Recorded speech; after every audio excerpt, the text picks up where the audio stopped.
Back to Gurukul online classes. मैंने आपको पिछली क्लासेस में पिछले वीडियो में आपको बताया कि ट्रांसफॉर्मेशन क्या होता है। फिर दूसरे वीडियो में मैंने बताया कि ट्रांसफॉर्मेशन को कितने तरीके से हम कन्वर्ट कर सकते हैं, चेंज कर सकते हैं। उसमें से मैंने आपको एक तरीका बताया भी।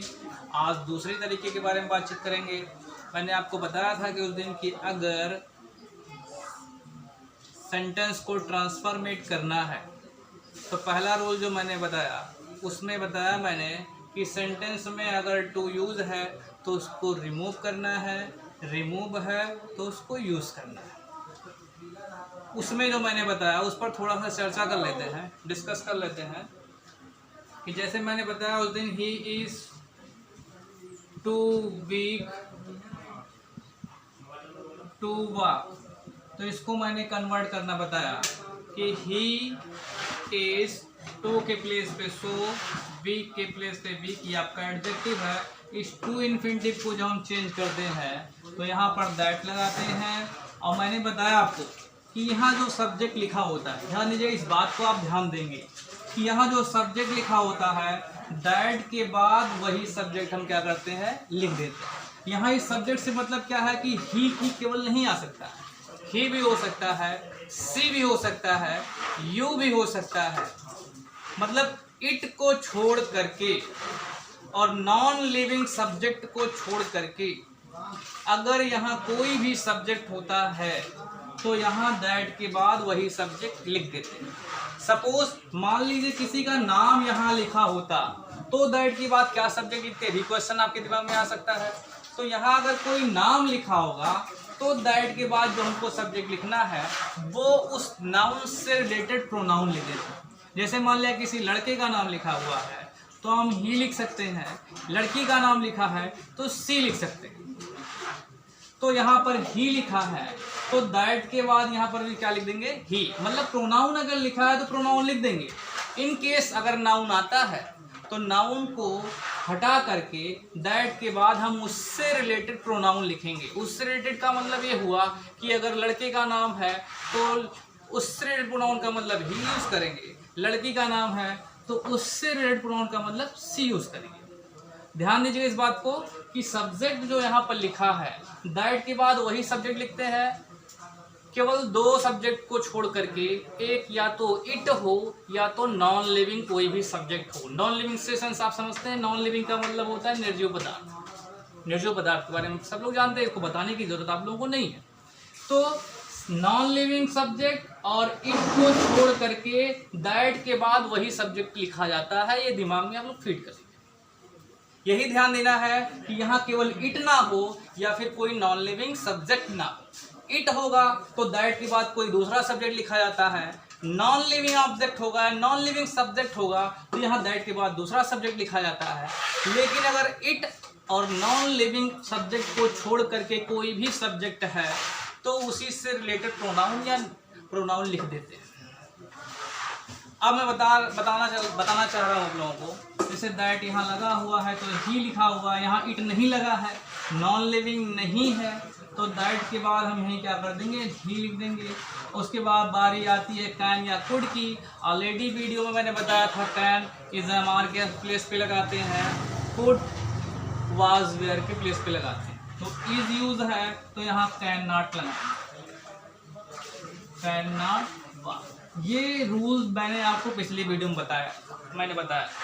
आज बताना क्या है, मैंने बताया आपको यहाँ रूल लिखा है it plus helping verb plus two, यानी सेंटेंस का सब्जेक्ट क्या है, इट, जिसकी डिस्कशन मैं अभी थोड़ी देर पहले कर रहा था। इट और नॉन लिविंग सब्जेक्ट को छोड़ कर तो यहाँ पर जैसे मान ली इट वाला कोई सेंटेंस आ गया, it is too hot to go outside. अब देखिए यहाँ पर सब्जेक्ट के रूप में क्या लिखा है, इट लिखा है। तो अगर सब्जेक्ट के रूप में इट लिखा है तो मैंने आपको भी थोड़ी देर पहले बताया कि जब भी हम ट्रांसफॉर्मेट करते हैं रिमूव या यूज का, तो इस बात का ध्यान रखते हैं कि अगर रिमूव या यूज का कंडीशन का सेंटेंस आया है तो उस कंडीशन में यहाँ देख लेते हैं सेंटेंस का सब्जेक्ट क्या लिखा है। सेंटेंस का सब्जेक्ट अगर इट या नॉन लिविंग सब्जेक्ट के अलावा कोई लिखा है तो दैट के बाद वही सब्जेक्ट लिखते हैं। इट या नॉन लिविंग सब्जेक्ट लिखा होगा तो उसके लिए अलग रूल बना है। अलग रूल क्या बना है मैं उसको बताता हूँ आपको। देखिए यहाँ पे, अब यहाँ पे अलग रूल यही है कि इट का इट लिखते हैं, हेल्पिंग वर्ब का हेल्पिंग वर्ब लिखते हैं, टू के प्लेस पे सो लिखते हैं, हॉट ये एडजेक्टिव है, इस टू को हटाएंगे दैट लिखेंगे। अब इस दैट के बाद सब्जेक्ट लिखा जाता है। अभी तक आप लोग क्या कर रहे थे, मैंने अभी तक की वीडियो में आपको बताया मैंने कि जो यहाँ ही लिखा होता था या कोई भी सब्जेक्ट होगा इट या नॉन लिविंग सब्जेक्ट को छोड़ करके तो वही दैट के बाद वही सब्जेक्ट लिख देते थे। लेकिन इट जब आ जाएगा सेंटेंस के सब्जेक्ट के रूप में तो दैट के बाद वही इट नहीं लिखेंगे। वहां पर दैट के बाद हम देखेंगे, देखिए हमने यहाँ पर लिखा है दैट के बाद वन अब लिख वी, या तो वन लिखेंगे या तो वी लिखेंगे। तो हम यहाँ पर लिखेंगे वन। अब वही कैन नॉट और कैन नॉट का फंडा है वही यूज करेंगे, कैन नॉट लगाएंगे, उसके बाद गो, उसके बाद आउट, उसके बाद साइड। समझना यहाँ ये है कि जब भी हम रिमूव यूज का ट्रांसफॉर्मेशन करते हैं तो ये दिमाग में रखते हैं कि यहाँ सेंटेंस का सब्जेक्ट क्या, भैया सेंटेंस का सब्जेक्ट क्या। एक चीज मैं आपको बताते चलता हूँ, मैं समझा देता हूँ। अगर आप लोग लिख नहीं पाते हैं तो यूट्यूब वीडियो को जब भी आप देखें तो वीडियो को पुश करके कॉपी में नोट कर लिया करें। और फिर भी अगर समझने में कोई प्रॉब्लम आती है, क्रिएट होती है प्रॉब्लम, तो आप कमेंट बॉक्स में या आपके ग्रुप में आप जुड़े हुए हैं उसी ग्रुप में आप क्वेश्चन कर सकते हैं, उसका आंसर एट वंस आपको दिया जाएगा। चलिए हम आगे थोड़ा सा और इसी से रिलेटेड रूल बताते हैं।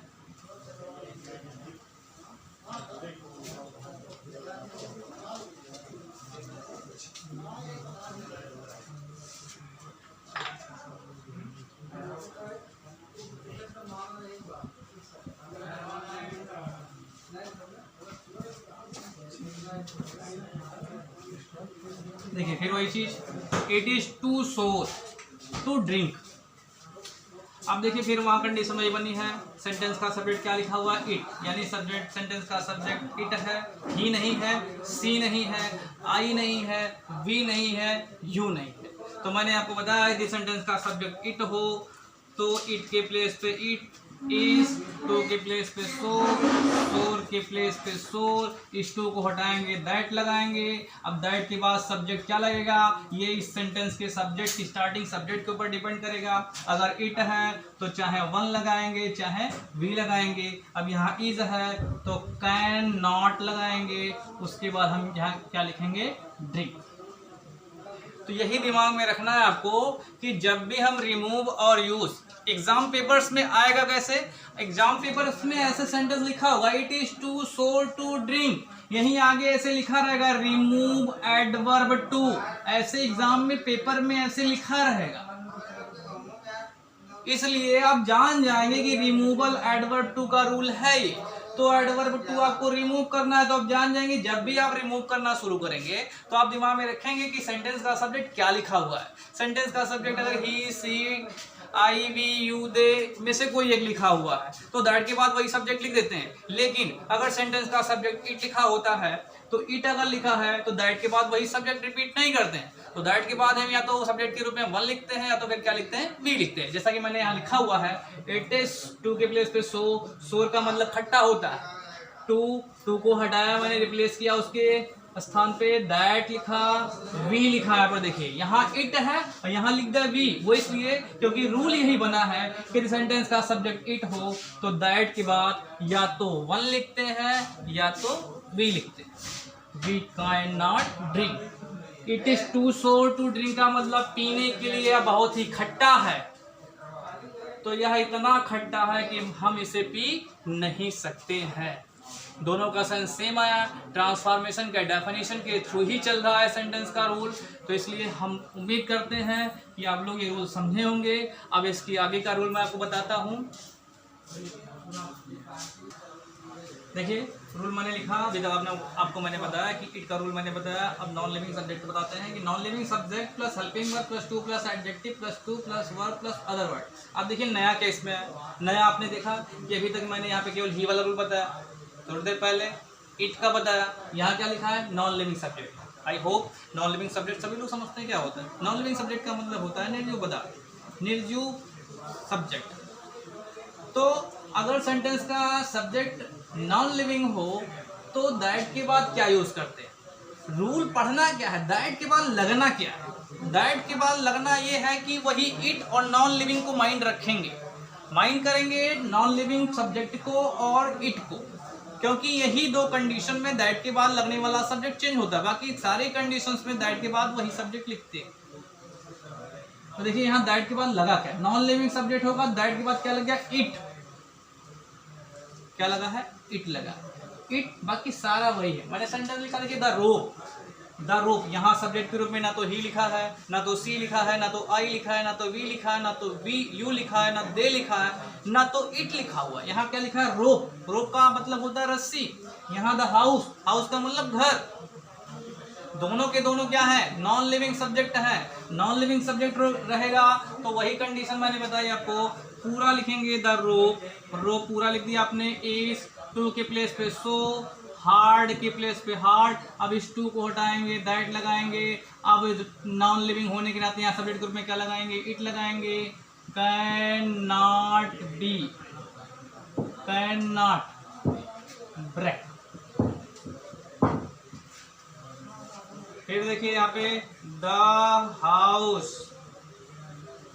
इज, टू के प्लेस पे सो, कॉस्टली के प्लेस पे कॉस्टली, टू के प्लेस पे दैट, उसके बाद इट कैन नॉट परचेज।